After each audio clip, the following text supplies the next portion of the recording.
Hello, our good friends and viewers out there. Thank you so much once again for choosing to watch LC Africa. I want to welcome you to yet another program, another presentation and discussion about the big chapter we are dealing with for a sweet relationship. We have dealt with different sub-chapters and subtopics and sub-themes. For this other moment, I want to remind you, last time we looked at mistakes that women make when choosing a husband. It has attracted very many comments and positive comments and likes. This moment, however, I want to look at is another but similar chapter. Mistakes that men make.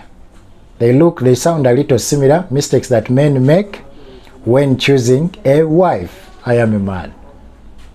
I chose already some other time. But men who have not yet chosen, who are yet to choose, and those who are still growing, there are some mistakes that we make when choosing a wife. We want to run through. Incidentally, some of them are similar to what we saw with the mistakes that women make when choosing a husband. Some of them are similar, and so it will just be some kind of quick and simple look at these other. However, a few may appear different. Don't worry about them. The men out there who are yet to choose, or who are planning to choose, or who are already in friendship, which they are planning to grow into pairing off, into dating, into courtship. There are some mistakes, watch this, that we make, that we make when choosing a wife. Let's run through. Thank you for joining. Once again, I welcome you to this program. I've not arranged them in the cardinal order, no, but we shall pick according to our own understanding. Like I said, some of them are similar. In choosing a wife, when we are befriending someone with the intention that she one time will become a wife material, there are some mistakes. These mistakes have appeared to be common that we make in the process of choosing. Sometimes we choose hurriedly, sometimes under influence of some people, some things, or pressure, of joblessness, etc. Let's run through them. One, but I've said I don't want to bring them into the cardinal order, but order may not matter, as long as we get each point the way we want to get it. Many of us, many of you, dear viewers, who are planning, who are already in the process of choosing out there, the first mistake we make is, I have termed it, we are overruled by their appearance. I said overruled, excuse me, underline this, overruled. We are so much taken by the appearance. I am not saying it is wrong, I'm not saying it is bad, no, not at all. But I said over. Sometimes we believe too much of anything is bad. I said sometimes. Sometimes too much of some things is good. But I said many times we believe. When we are so much taken, overruled by the appearance. What do I mean by appearance in this case? The beauty. I think simply one summarizes it into beauty. We're taken by the beauty. Oh, she's beautiful. She has big bums. Let me say it. Oh, she has a western nose. The appearance is cute. Some of you even say, oh, she has a pronounced dog face. She has a sharp cut face. Or she has dimples. Or she's American height. She has figure 8 and all this other kind of stuff. Actually, honestly speaking, this to all men. Because let me remind you, by sex difference, men are attracted by what they see. I will repeat, by sex difference, men are attracted by what we see, while women are attracted by what they hear. Therefore, when appearance captures our attention and conquers a big percentage of what we are looking for, we are not wrong. However, it should not overrule us, because the person we are taking, beauty may disappear gradually. And I want to remind you, dear viewers, about this. Education, good papers may win someone a job. But what keeps him or her there ceases to be his papers. Likewise, beauty, appearance, American height, dimples, figure 8, etc. can win someone a partner, marriage, and therefore this lady becomes so and so's wife. But only what keeps her there is now no longer to do with the figure, the dimples, the round romantic eyes, the kissable lips, the pronounced established dental formula, the big bums, and all this other stuff. It will cease to be a factor keeping her there. Otherwise, we have seen many good-looking women with good figures, with romantic eyes, a good voice, a gap in the teeth, dimples, big bums, etc., divorcing. And we have seen those who look otherwise, whom we say that they look different, strengthening their marriage for years and years and years, decades and decades. Therefore, while appearance is a factor which all men, going by the sex difference, that we are driven by what we see, it is a factor we put forward, fine, but it should not be all. So it is a mistake we make when we are taken and we ignore other factors. So the first mistake that men make when choosing a wife is to be overruled by the appearance, the beauty, the height, the dimples, the dental formula, etc. Other factors should count. Mistake number 2. Sometimes most men, this is two-way by the way, make a mistake of saying, no, since I come from a financially poor family, I must choose someone who comes from a wealthy, influential family. This is not wrong, but this is not what will determine a suitable or a sweet relationship. Remember, we are dealing with a big chapter, big theme for a sweet relationship. If the relationship must be sweet, this fact that I want to pick on someone for my wife who comes from a wealthy family to console, to compensate for my family which is poor, where we are poor, this should not be a fact. Yes, it is a wealthy family, but who are the parents in this family? How was she brought up? Was she nurtured or lectured too? Was she cultured? Is she mannered? Does she have respect for important things, for values and virtues? All these are important. Then number 3. Okay, part B of number 2. Some of you make a mistake, some of us make a mistake of saying, women from wealthy families, you cannot manage them. Actually, let me bang it straight. You cannot rule them. They put the word rule as if you're going to be rulers. We are supposed to be equals, in this process.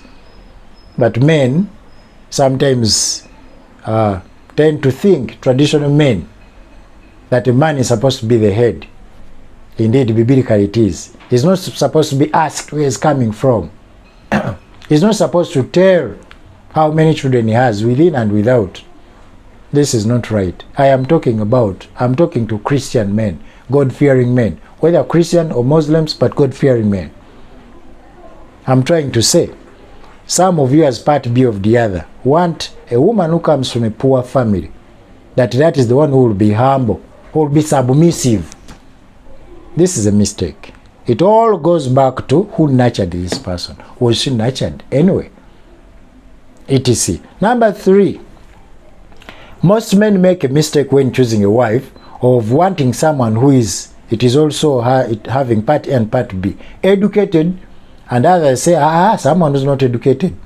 The other day we were trying to strike a difference between education, being educated, and being schooled. Many people are just schooled. They just went to school. The education did not go through them. Yes, it has not changed them much positively, I'm trying to say.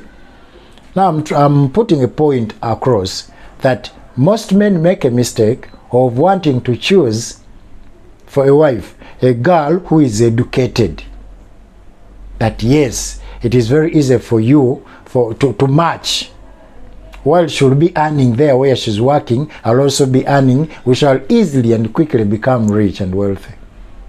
Well, it is a mistake because other factors may be ignored. While others say, I don't want a woman who went to school beyond P7, beyond PLE. That one is not submissive. Okay? She'll have a lot of, she's highly empowered. And some men, of course, have some fear because they are not trained to handle women who have been empowered in this generation. As number 4, some men make another mistake of saying, I should choose for a wife someone who comes from a pastor's family, a pastor's daughter. In many places they say a PK, pastor's kid.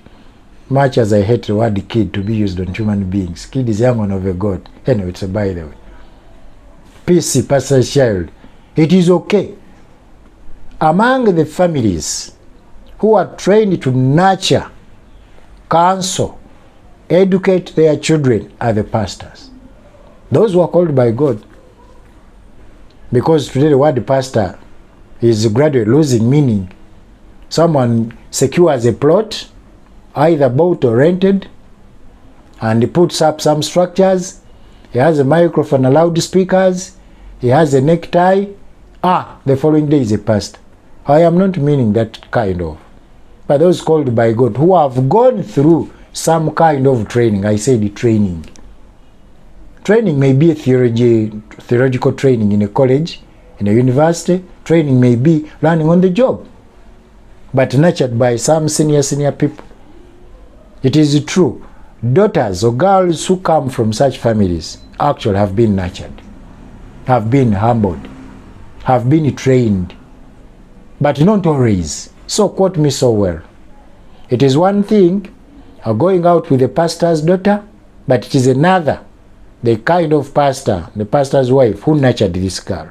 So it is a mistake to go to think of pastor's girl. Pastor's girl should not commit adultery, should be humble, should teach our children about God, etc. But the character of the person herself, the nature of the people who nurtured her, it is important to consider them. Let's look at number 6. Yes, like we said for the mistakes that women make, it is similar to mistakes that men make. You choose on a girl, you want to marry because that's what you have to do. I am looking at mistakes that men make when choosing a wife. They are looking around in the next elections. They are looking around in the nominating committee for people to appoint or to elect as the church elders. And many people think it is a condition for married men. So someone looks around for any girl, I said any girl, to marry because he wants to serve God and to be appointed an elder. The church school want to appoint someone to elevate. He has been teaching the church school. He has the academic qualification. He's lacking one thing. One to be appointed for headship must be married. And they are going to change headship in the next 1, 2, 3, 4 months. Come next year. So he looks around for anyone to marry. Because he's selfish. He wants to be appointed day teacher or deputy or commissioner or church elder or any other responsibility which goes with being married. It's another mistake. People want to choose a girl for a wife because that's what they have to do. Yes, anyway, what would I do? Can you imagine she even paid part of my tuition? Can you imagine she took care when I was desperate? So the only way to pay her back was to marry her. We shall come to that. Another mistake. Like we said for the women, the men equally, sometimes we make a mistake of not listening to your gut. Gut, I said G-U-T. The inner person. There is a voice telling you some things. Why don't you reconsider? Why don't you give it some time? Why don't you research into this? The Bible cautions us that we should not go into things. Like I've already said, we don't fall in love, we grow into love. When the children of Israel were going to enter the promised land, the Lord settled them in some place and said, spy the land. Their leader Moses then had to choose 12 men, each man representing a tribe, to go and spy the land. Likewise, for whatever you are planning to do, please do some research. Do some necessary findings. Spy the person, spy the land. Find more about this girl. Her interests, likes and dislikes, efforts, interests, hobbies, her abilities, mental abilities, physical abilities, etc. Not merely because anyway that's what you had to do. Another mistake, like we have already said, sometimes we are driven by things which are insignificant.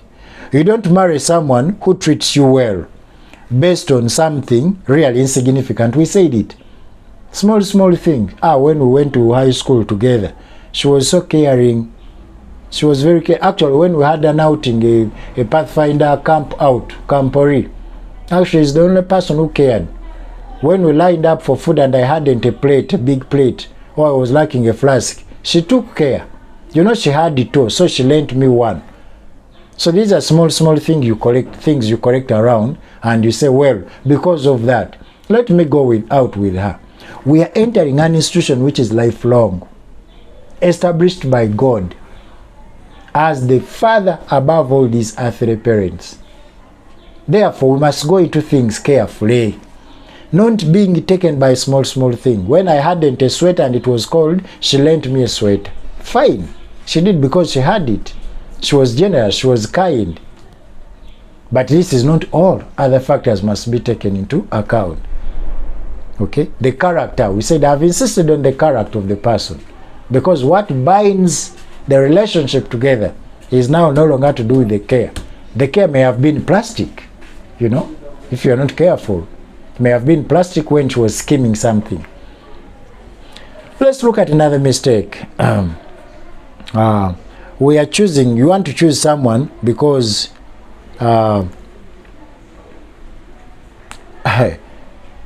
based on the paycheck. The woman is a headmistress. I think this goes with income. Men allowances. They have a company car.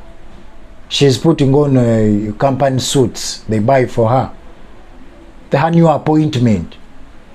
I will also enjoy some of the privileges. It is a mistake. You will enjoy sitting in the company car. Fine. Currently, the Vice President of Uganda is a lady. The Prime Minister is a lady. The Minister of Education is a lady. And many other ministers. Assuming one of them was still single, or married and divorced, and now you want to go out. I'm just giving an example, big one, because in Uganda we have big people who are ladies. But I said assuming they are divorced, they married and divorced, and now are single, or they have never got married. And now we want to pick on them for a wife because they are privileges. The respect, the status, the dignity they're carrying, the cars and the convoy that goes with them. This may be a mistake. It may not be a condition that the marriage will also be sweet and enjoyable. We are dealing with a big chapter for a sweet relationship. Under here, today we are looking at the mistakes that men make when they are choosing a wife. A few others and then we call it off, because we cannot exhaust all, but we have looked at the general ones. Okay? We go forward with the relationship, even when she does unacceptable things. The other time we said he, because we are addressing women. This time we are looking at she, because we are talking to men. The mistakes that men out there make when choosing a wife.